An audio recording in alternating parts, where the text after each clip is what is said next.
Ano ba utos? Eto, pinasabi lang din sa akin, kaya ako naparito. Si Kristo daw ang pintuan ng kawan. Sino man pumasok sa kanya ay maliligtas. Sinabi niya yon galing sa libro, banal na libro, sinabi niya mismo. Walang ibang kawan na binanggit kundi iglesia ni Kristo. Ano? Sa'yo, nakakalampo. Di sa nagmamalanes o nagmamarunong po para magmukhang angat dito o kahit saan pa. Sa akin lang naman yung totoo eh. Pero kahit di ka umamin, alam na. Sa ngayon, nahayaan ko na lang umusga sa atin ng madla kung ginagamit ka nga ba ng Diyos o ikaw yung gumagamit sa Kanya. Tumpak!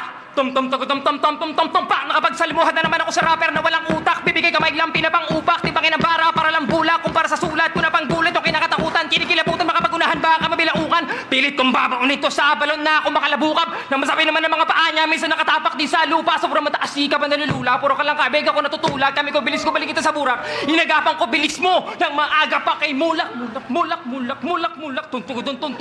Tuntungan ko sa na yung smugglers talaga. Yung panahon yung inintay, dumating na. Kabilaan ng talas, kung napakamalas mo katay, kasi bakpa, sapagkat yung opensa o ganti. Para mga fans na inaribat pa, wala sablay pa, umasinta ka, kasi malayo sipat ka, kaya dapat nga na magumingat ka, kasi mga blind rhyme ko dilat na!